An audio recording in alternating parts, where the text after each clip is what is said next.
Éric Coquerel, bonsoir, chef de file du Front de gauche sur Paris. Réaction d'abord au discours du président de la République.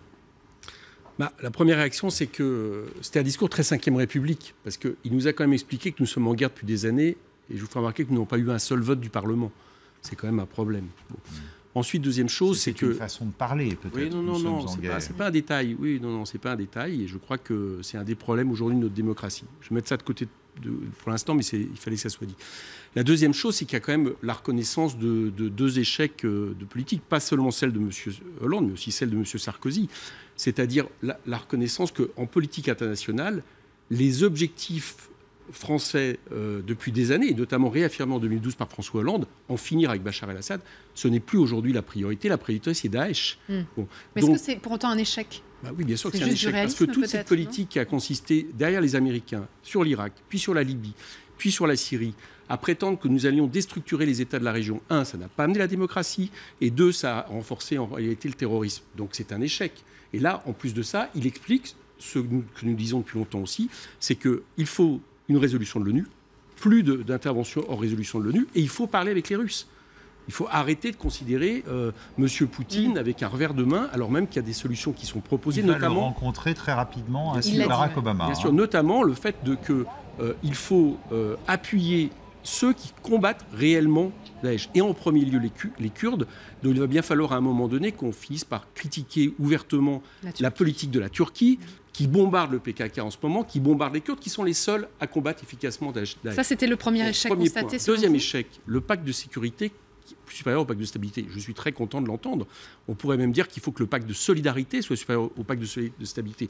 Parce que c'est la reconnaissance que depuis des années, il manque des milliers de policiers, il manque des milliers de magistrats, il manque des milliers de personnes dans les douanes. Il y a encore quelques jours, on continuait à diminuer ses effectifs. Donc il constate l'échec, mais il y remédie. Donc c'est une bonne chose. Eh bien, j'espère qu'il va y remédier. Avec François Hollande, j'attends quand même, si vous me permettez, que les actes suivent les paroles. Et ça ne doit pas maintenant être seulement sur la sécurité, parce que ce week-end, par exemple, tous les personnels de la PHP au niveau santé que l'on veut, justement, là aussi, auquel on veut imposer l'austérité, je vous assure qu'ils ont été à pied d'œuvre. Et je vous rappelle qu'on a fermé, par exemple, l'hôpital Val-de-Grâce à Paris, et que là, ça nous manque cruellement en ce moment. Bon. Ensuite, donc ça, c'est 2 points. Troisième point qui sur l'état d'urgence. Oui. Troisième point qui nous inquiète. Vous savez, les Américains, ils sont revenus du Patriot Act. Ils ont estimé que... Instauré après le 11 septembre. Ça ne leur avait pas servi à grand-chose, même à rien au niveau sécurité. Par contre, au niveau liberté, c'était gênant. Et là, François Hollande nous propose de constitutionnaliser l'état d'urgence, en quelque sorte, une espèce de Patriot Act. Et avec quelque chose qui nous gêne beaucoup, c'est que cette histoire des binationaux, qui est une des exigences de Mme Le Pen hier à la sortie de l'Élysée, qui vise à dire qu'il y aurait finalement 2 sortes de Français, puisqu'il nous a bien dit que cette fois-ci, c'était y compris ceux qui sont nés français. Pas seulement, comme la loi le prévoit, de pouvoir remettre en question la nationalité de gens qui sont depuis 10 ans en France. Cette question est grave, parce qu'au niveau de l'efficacité, il va falloir qu'on m'explique en quoi c'est intéressant d'aller expulser des gens que vous avez mis dans vos prisons parce qu'ils sont complices d'actes terroristes. Et deuxièmement, par contre, c'est qu'en réalité, ça indique qu'en France, il y a 2 types de nationalités. Et là, c'est oui, parce que quelque part, vous nourrissez tout le discours qu'on entend du Front National, même de la droite, sur l'idée que tout ça, il y a un lien avec finalement une religion, et non pas seulement la version, l'habillage du fondamentaliste derrière lequel s'abrite Daesh.